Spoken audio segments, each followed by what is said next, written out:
Бидний оршихуйн үндэс болсон байгаль орчны дороотлоос ангижрах болон цаг үеийн шаардлагаар олон нийтийн дунд урт нэртэй хууль гэж танигдсан гол мөрний урсаж бүрлдэх их усны сан бүхий газрын хамгаалтын бүс ойн сан бүхий газарт ашигт малтмал хайх ашиглахыг хориглох тухай хууль дагаж мөрдөх журмын тухай хуулийн хамт 2009 оны 7 дугаар сарын 16-ны өдөр батлагдсан юм. Дээрх хуулийг хэрэгжүүлэх зорилгоор ашигт малтмал хайх ашиглахыг хориглосон гол мөрний урсаж бүрлдэх их усны сан бүхий газрын хамгаалтын бүс ойн сан бүхий газрын хөлийн заагийг засгийн газраас 2012 онд тогтоосон байдаг юм а. Харамсалтай нь тухайн үед ашигласан аргачлал хөлийн заагийг тогтоосон зураг зүйн техникийн болоод анхдагч мэдээллийн чанар муугаас шалтгаалаад алдаа, маргаантай олон асуулт гарсан нь хуулийг хэрэгжүүлэх ажлыг хойш татахад нөлөөлсөн юм. Тиймээс засгийн газраас дахин 350 дугаар тогтоол гаргаж гол мөрний урсаж бүрлдэх их усны сан бүхий газрын хамгаалалтын бүс ойн сан бүхий газрын алдаатай тусгагдсан хөлийн заагийг хянан шалгаж залруулах ажлыг шуурхай зохион байгуулахыг ажлын хэсэгт даалгасан байдаг юм. Засгийн газрын 2013 онд гарсан 350 дугаар тогтоолыг хэрэгжүүлэх хүрээнд байгаль орчны хөгжлийн яв 2 үйл шатдаг үйл ажиллагаа зохион байгууллаа. За нэгдүгээрт байгаль орчны хөгжлийн сайдын тушаалаар гол мөрний урсаж бүрлдэх их усан сан бүхий газар, ойн сан бүхий газрын байгалийн хөлийг зурглах, аргачлалыг боловсруулах үүрэг бүхий ажлын хэсгийг байгуулж, ажлын хэсэг нь олон улсад хүлээн зөвшөөрөх аргачлалыг боловсруулсан юм ба. За тус аргачлалыг байгаль орчны хөгжлийн яамны шинжлэх ухааны технологийн зөвлөл хилцэж дэмжсэн. За аргачлалын 2 дугаар үе шатанд аргачлалын дагуу зөвлөх үйлчлэгийн тендер зарлаж, тус тендерт холбоотой хууль дүрм журмын дагуу Дэлхийн байгаль хамгаалсан сангийн Монголд хөтөлбөрийн газар судлаач эрдэмтдийн зөвлөх баг шалгаран уг ажлыг хийж гүйцэтгэсэн болно. Аргачлалын мөн чанар. Аргачлал нь гол мөрний урсаж бүрлдэх их усны сан бүхий газар, ойн сан бүхий газар гэсэн 3 өөр ойлголтыг зөвөөр тодорхойлж нэгэн утгатайгаар тогтоох асуудал юм. Гол мөрний урсаж бүрлдэх их. Гол мөрний урсаж бүрлдэх эхийн байгалийн хөлийг тогтоохын тулд холбогдох хууль эрх зүйн баримт бичгүүдэд дүн шинжилгээ хийх шаардлагатай юм. Тэгвэл гол мөрний урсаж бүрлдэх их усны сан бүхий газрын хамгаалалтын бүс ойн сан бүхий газарт ашигт малтмал хайх ашиглахыг хориглох тухай хуулийн 3.1-1 болон усны тухай хуулийн 3.1-5-д гадаргын урсацын үндсэн хэсэг бүрлдэн бий болдог өндөр уулсын бүс сав газрын эхийг гол мөрний урсаж бүрлдэх их гэж тодорхойлжээ. Гэтэл дээрх хуулиудад заасан тодорхойлолт нь зөвхөн өндөр уулын бүсэд хамаарагдаж байгаа юм. Тэгвэл түр зүрийн урсацтай голууд цөөнгүй байдаг. Тэгэхээр эдгээр голуудын урсац хэрхэн бүрлддэг юм болоо?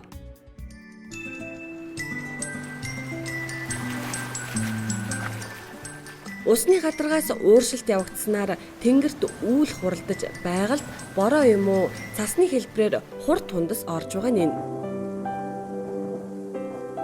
Хур тундас нь газрын гадаргт буумагцаа тодорхой хувь нь ууршиж, харин зарим нь газар чингдэг. Харин үлдсэн хувь нь хөрсний чийг ханаад ирэхэд газрын хэвгийг дагаад уурсдаг юм. Ингэж л байгаль дээр гол мөрний урсаж бүрлдэн бий болдог юм. Гол мөрний урсаж бүрлдэх эхийн байгалийн хөлийг тогтоохдоо үндсэн 2 арга зүйг хэрэгэлсэн. Дээрх 2 арга зүй нь орон зайн хувьд наривчлал сайтай мэдээг шаарддаг юм.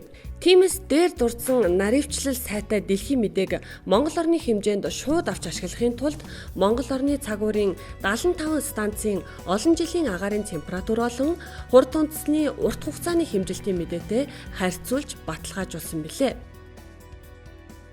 Ингээд баталгаажуулсан мэдээгээ ашиглаад гол мөрний урсаж бүрлдэх эхийг урсцын баланс, хуурай шилтийн эндгэс, цасны хуримтлалыг оролцуулсан нэгдсэн аргаар ус хураах нэгж талбай хэмжээнд тооцоолсон юм. Харин гол мөрний урсаж бүрлдэх эхийг зураглалын төвшөнд тодорхойлохдоо голын ихээс адаг хүртэл урсацыг нэмэгдүүлж байгаа сав газрын хэсгийг тогтоох замаар зургалсан. Эдгээр одоо гурван арга зүйдээ бид нэр ашиглаад үндсэндээ Монгол орны гадрын урсаж бүрэлдэх газар нутгийг бол ингээд Монгол орны хэмжээнд гаргаж ирсэн нь бол энэ. Өөрөөр хэлэх юм бол энэ цэнхрүүд нь бол хамгийн их ач холбогдолтой. За тэгээ энэ юу хэлж яах вэ гэхээр ингээд тод цэнхэр хамгийн тод цэнхэр нь бол гадрын урсаж бүрэлдэхэд ер нь бол 5% буюу одоо энэ чинь нөгөө доошоо явна шүү дээ. Одоо бид нар гол дээр яриад байгаа учраас голын хаана нь их нь гараад эн чинь тухайн нэг ус судлалын харуул дээр очиход тухайн хэмжигдэж байгаа усцыг бид нар 100% гэд үзэх юм бол тэр 100% гэсэн тоо чинь голынхоо одоо дагуу хаана хэдэн хувинд бүрдээд явж байгаа юм бэ гэдгийг одоо энэ зургаар гаргаж ирж байгаа гэсэн үг байхгүй. Жишээлх юм бол энэ дээр одоо бид нар хэрлэн гол хийчих юм бол жишээлхэд одоо тод цэнхэр дээр яг өндөр хаан дээр 100% гэ үзчих юм бол одоо энэ мөнгөн мөртийн дээр тод цэнхэр гарна шүү дээ. Энэ бол тухайн тэр доор очиж байгаа 100% чинь 5%-ийг бүрдүүлж өгч байгаа. Тэг гих мэтчлэнгээ 5, 10, 20, 30, 40, 50, 60, 100 гээд тухайн станц дээр очиж байгаа байхгүй. Загварчлалаас гарсан үр дүнд гол мөрний урсаж бүрэлдэх эхийн боломжит хувилбарыг дараах байдлаар тогтоолоо. Дээрх боломжит хувилбарыг засгийн газрын 194 дугаар тогтоолоос батлагдсан хилтэй харьцуулсан. За энэ харьцуулалтаас харахад тухайн голуудын хувьд урсаж бүрэлдэх эхүүдийн орхигдсон байж болох газрууд тодрон гарч ирж байна. Тэгэхээр энэ аргачлал нь тухайн сав газар түүнд харьяалагдах дэд сав газруудад голуудын урсаж бүрэлдэх эхийг тодорхойлох боломжийг олгож байна гэсэн үг юм. Усны сан бүхий газар. Монгол орон дахь усны сан бүхий газрын хөлийг тогтоохын тулд юун түрүүнд усны сан бүхий газрыг холбогдох хуулинд хэрхэн тодорхойлсон нь чухал байлаа. Тэгвэл газрын тухай хуулийн 15-ын 1-т усны сан бүхий газарт нуур, цөөрөм, тойром, мөрөн, гол горих, булаг шанд, мөнх цас, мөсөн голын эзлэж байгаа газар хамаарна гэжээ. Гэтэл усны тухай хуулийн 3.1-т усны сан бүхий газар гэж нуур, цөөрөм, тойром, гол мөрөн, горих, булаг шанд, усан сан, аршаан, намаг, мөстөл, мөсөн голын эзлэж байгаа талбай, тэдгээрийн хамгаалтын бүсийн газрыг хэлнэ гэж зөрүүтэйгээр тодорхойлсон байгаа юм. Тэгвэл усны сан бүхий газар гэж юу вэ? Усны сан бүхий газрын байгалийн хэлийг нэгэн утгатайгаар тодорхойлох боломжтой юу? Бид усны сан бүхий газрын хэлийг тодорхойлохдоо олон улсын харамсарын конвенцэд тодорхойлогдсон тодорхойлтын дагуу тогтоосон. Тэгэхээр уг арчлын мөн чанар нь ерөнхийдөө гол нуурын эргийн шугамтай зэрэгцээ орших, тэгш гадрууг тогтоох зарчмаар, тогтоох замаар ус ихтэй үед усан давтагддаг эрэг орчмын ус намхрах газрын хэлийг тогтооход оршиж байгаа. Бид тухайн хэлийг тодорхойлохдоо орон зайн загвар ашиглан тодорхойлсон. Уг загварын үр дүнд гарсан хэлийг бодит хэлтэй харьцуулах замаар эцсийн үр дүн гаргаж авсан байгаа. Тэгэхээр бидний гаргасан загварын үр дүнг одоогийн хүчин төгөлдөр мөрдөж байгаа усны сан бүхий газар хэлтэй харьцуулаад үзэхэд усны сан бүхий газар дээр илрээгүй зарим голууд илэрч орж ирсэн байна. За мөн засгийн газрын 194 дугаар тогтоолоор батлагдсан усны сан бүхий газрын хамгаалтын хэлтэй харьцуулж үзсэн. За уг тогтоолоор батлагдсан усны сан бүхий газар дээр гараагүй байгаа одоо зарим нэлээд хэдэн голууд бол илэрч гарч ирсэн. За жишээлбэл онон голын одоо үндсэн хэсэг уг тогтоолоор бол хэл бол тогтоогдоогүй байдаг. Тийм бол одоо бидний гаргасан энэ аргачлалын дагуу гарсан үр дүн бол тухайн хэлийг бол тодорхойлж гаргаж ирсэн байна. Ойн сан бүхий газар. Урт нэртэй хуулиар ашигт малтмал хайх, олборлохыг хориглосон бас нэг чухал газар бол ойн сан бүхий газар үлээ. Ойн сан бүхий газар гэхээр хүмүүсийн нүдэнд шууд ой, мод бүхий газар буух бизээ. Гэтэл ойн сан гэдэг нь зөвхөн ойгоор бүрхэгдсэн газар биш юм. Тэгвэл ой гэж юу вэ? Хуулинд юу гэж тодорхойлсон байдгийн бол ойн тухай хуулинд ой дотор байгаа ойгоор бүрхэгдээгүй болон ойн тэлэн ургахад шаардлагатай талбай бүхий орчныг ойн сан бүхий газар, харин ой гэж мод, бут, сөг болон бусад ургамал, хаг хөвд, амтан бичил биетний шүтэлцээ орших хам бүрдлийн экологи газар зүйн онцлог нөхцөл бүхий орчныг хэлнэ гэж тодорхойлжээ. Засгийн газрын 194-р тогтоолоор батлагдсан Монгол орны ойн сан бүхий газрын хөлийг энэ бол харуулж байна.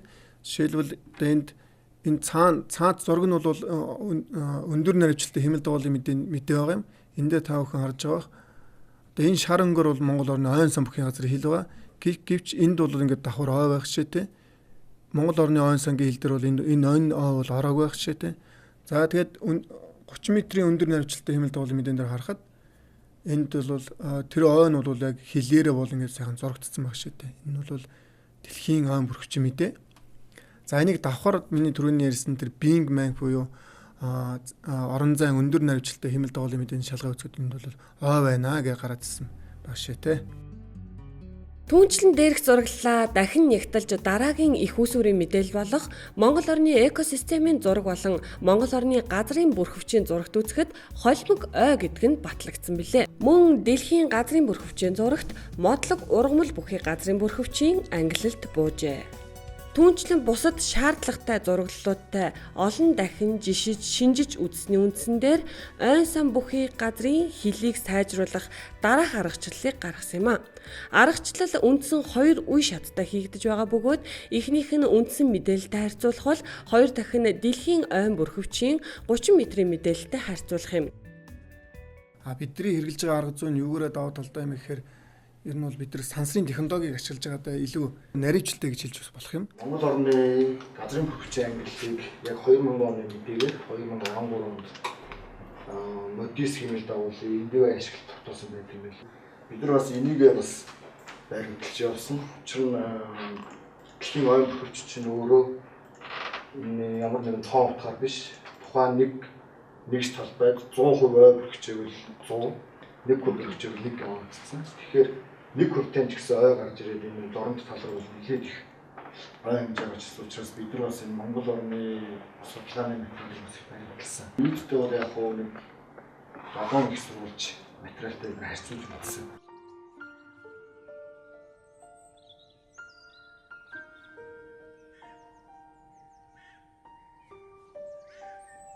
Харин одоо дэлгэцэн дээр богдуулын зураг харагдаж байна. Үүнийг дээр өгүүлсэн дэлхийн газрын бүрхөвчийн зураг болоод дэлхийн ойн бүрхөвчийн зураг мөн Монгол орны ойн сангийн зурагтай харьцуулан давцуулсан байдлаар үзүүллээ. Шар өнгөөр Монгол орны ойн сан бүхий газар ороогүй хэсгийг тэмдэглэсэн бол улаан өнгөөр ойн сан бүхий газараас илүү гарсан болоод зарим газрыг тэмдэглэсэн байна.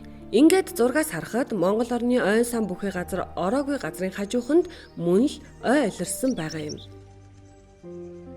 Аргачлалын дараагийн шат бол давхцал бүхий дээрх зураг мэрэгжлийн байгууллагуудад илгээж санал авах явдал. За одоогийн байдлаар ойн судалгаа хөгжлийн төвд Хинтийн аймаг, Хангай нуруу, Хөвсгөлийн ой, Хан Хинтийн нуруу болоод Нүмерг орчмоос зураг авч илгээгээд байна. Өндөр наривчлалтай зураг дээр ой байна гэх юм бол мэрэгжлийн байгууллагад ирсэн нэмэх тохиолдолд бид нар нэмээд явчихна. Хэрвээ гас гэсэн тохиолдол юм уу? Тийм гасах тийм анализын Энд нэгэн зүйлийг онцлоход дэлхийн мэдээнд тулгуурлаад ойн сан бүхий газрын хилийн заагийг засварлах нь мэдээний наривчлалаас шалтгаалаад төгс байж чадахгүй байх магадaltaй билээ. Түүнчлэн энэ онд байгаль орчин ногоогчлын яамнаас орон даяар олон зорилтод ойн тоолгын ажлыг эхлүүлсэн. Энэ тоолгын ажлыг явуулснаар ойн сан бүхий газрын хилийн зааг наривчлагдаж урт нэртэй хуулийг хэрэгжүүлэхэд улам хялбар болох үзье. Ийхүү нэгэн зорилгын дор нэгдэж байгуулагдсан дээрх ажлын 3 хэсэг аргачлалын дагуу гол мөрний урсаж бүрлдэх их усны сан бүхий газрын байгалийн хилийг тогтоох, ойн сан бүхий газрын хилийг сайжруулах ажлыг хийж гүйцэтгэлээ. Хийсэн ажлаа дүгнэн багийн ахлагч Батжаргал дараах зөвлөмжийг хүргэж байна. Энэ удаагийн ажлын хүрээнд бид яа нөхөр үндсэндээ одоо тэр гол мөрний урс сүрлэх их ч юм уу тийм ээ юуны усан сан бүхий газрын одоо байгалийн хил гэж юм байгаа бол хаагур тэр явж байгаа вэ?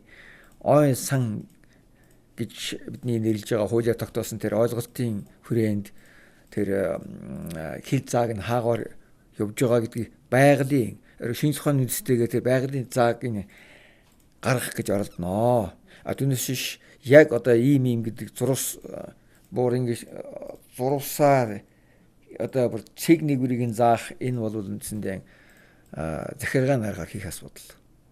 Тий. Тэрнийг нь бол одоо төрийн захиргаанд хоригдох юм байгууллагууд хийх ёстой. Зүгээр одоогийн байдлаар бидний ойлгож байгаагаар бол одоо нийт үндэсний хэмжээний улсын хэмжээний томоохон усны объектын асуудлыг бол энэ одоо төрийн захиргааны төв байгуулах бол байгууллагын ногоон хөгжлийн яамнаас одоо зохион байгуулж энэ ажлын хүрээнд гаргаж болох юм аа. Холбогд зөвлөмжийн яамд арай доод ирэмдийн тийм ээ багахан хэмжээний усны объектын асуудлыг бол орон нутгийн түвшинд, аймгийн түвшинд, сумын түвшинд за зарим нэгийг багцлаад одоо сав газрын түвшинд бүр газар дээр нь үзэж наривчлах зүйтэй.